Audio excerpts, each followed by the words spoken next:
हजरत अबू नूर अलैहिर्रहमा ने लिखा है, फरमाते हैं महमूद गजनवी का दौर था तो एक आदमी महमूद गजनवी के पास ना अपना केस लेके आया, मुद्दई बन के आया। उसने कहा बादशाह मेरा केस बड़ा निराला है। बादशाह सलामत ने कहा वो किस तरह?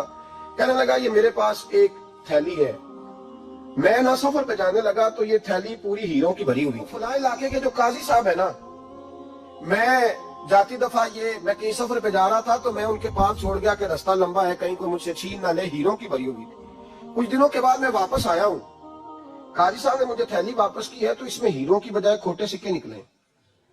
अब मैंने काजी साहब से कहा है तो काजी साहब तो मेरे गिरेबान तक आते हैं, वो कहते हैं बता कहीं से फटी है, खुली है? वो जिस तरह टांके लगा के तूने सी थी उसी तरह लगे हुए हैं कि नहीं? तो हुजूर लगे भी बिल्कुल उसी तरह है, न फटी है न खुली है। अब मैं लुट गया हूं, मेरी कुल उम्र की कमाई जाया हो गई, खोटे सिक्के कहां और हीरे कहां?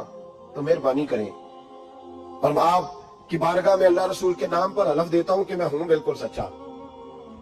महमूद गजनवी कहने लगे तू जा, थैली छोड़ जा, और जब मैं तुझे बुलाऊंगा फिर दोबारा आना। शख्स चला गया। महमूद गजनवी उठे, दरबार बर्खास्त किया, लोगों से कहने लगे चले जाओ, मैं 3 दिन के लिए सैर करने जा रहा हूँ, 3 दिन के बाद लौटूंगा।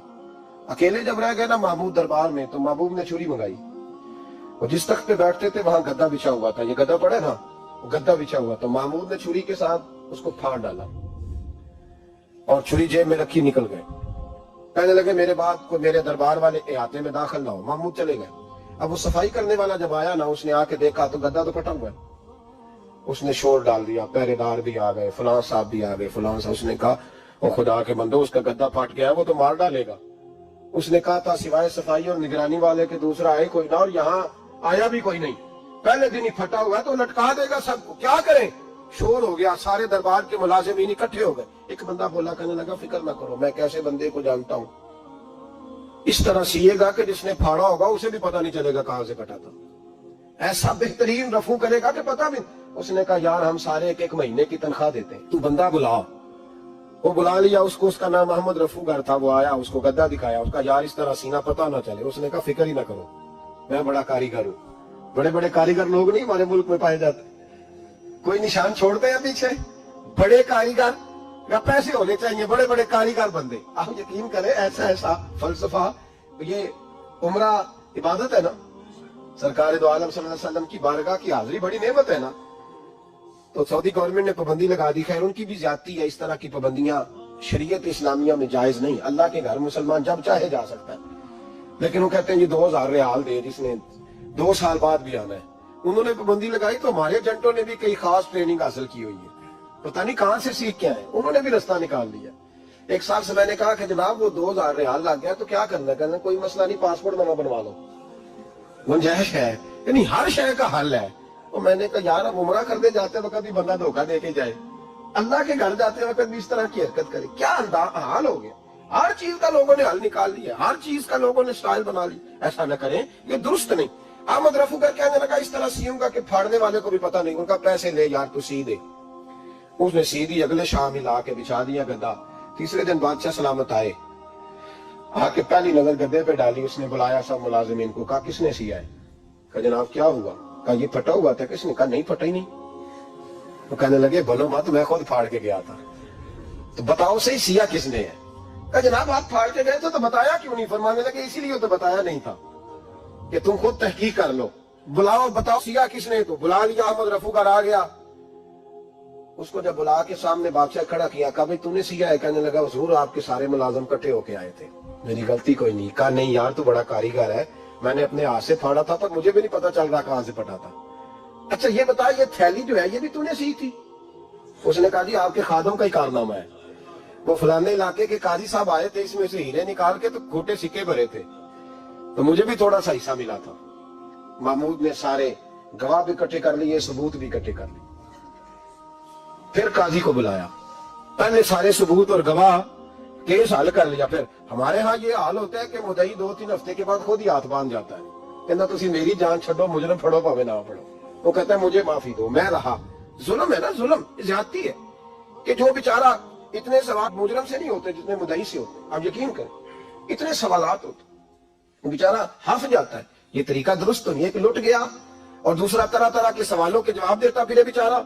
सारे सबूत इकट्ठे करके काजी साहब को बुलाया, तन्हाई में ले जाके महमूद गजनवी ने कहा काजी साहब आपसे गलती हो गई, गरीब आदमी था, वो लुट गया है, उसने तो बड़ी मुश्किल से कुछ हीरे जमा किए थे और उसकी कुल कायनात थी, तो आप उसका माल उसे दे दे। बात का तो काजी साहब कहने लगे आप मुझ पे इल्जाम लगा रहे हैं, सवाल ही नहीं पैदा होता। आप मेरी दाढ़ी देखें, आप मेरा एजाज देखें, दुनिया जानती है मैं इस कहा काजी साहब इंसान भूल ही जाता है, बंदा भूल जाता है, गलती होगी, माल ने कहा नहीं सब कहा मैं तन्हाई में पूछ रहा हूँ, मैं उस वक्त पूछ रहा हूँ जब दूसरा मौजूद कोई नहीं, आज तौबा कर ले, मैं कुछ नहीं कहूंगा, तू मेरी जुबान पे एतबार कर, तुझे पता है मैं जो कहता हूँ उस पे अमल भी करता हूँ, बाज आ जा। पर काजी ने कहा नहीं मेरी गलती कोई नहीं।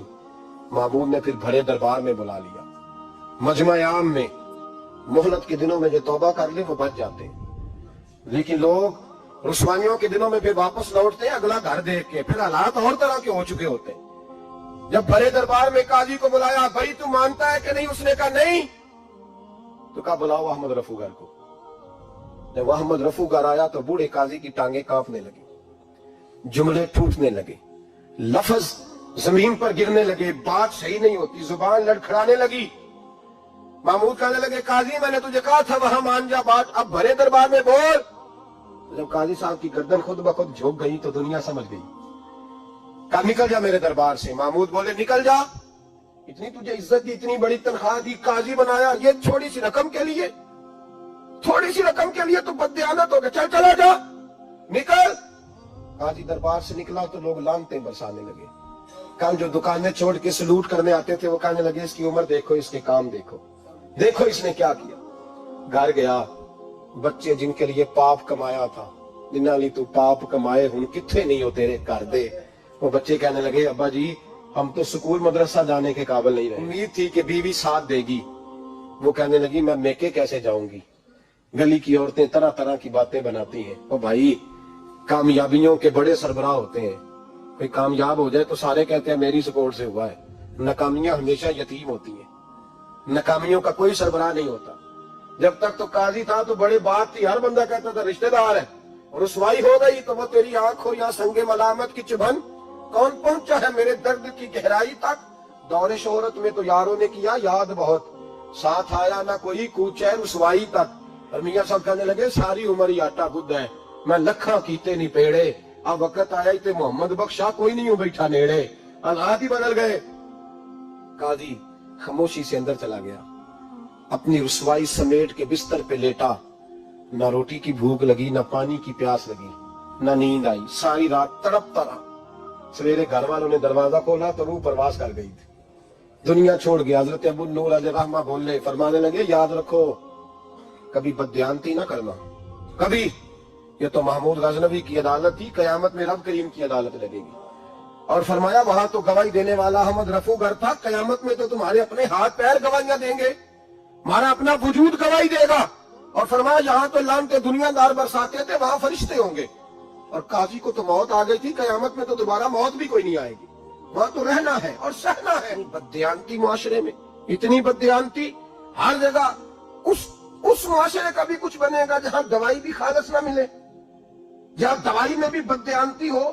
लोग अपने बच्चे को ऑक्सफोर्ड यूनिवर्सिटी में पढ़ाने के लिए गरीबों के बच्चों के रगों में जो दवाई उतारे वो भी 2 नंबर। इतना बड़ा भी कोई बददियानत मुआशरा होता है कि लोग यहां तक धंधा करें, यहां तक कि लोग लोगों की जिंदगियों से खेल जाए और हमें एहसास तक ना हो कि कोई मर जाएगा, कोई डूब जाएगा, क्या बनेगा।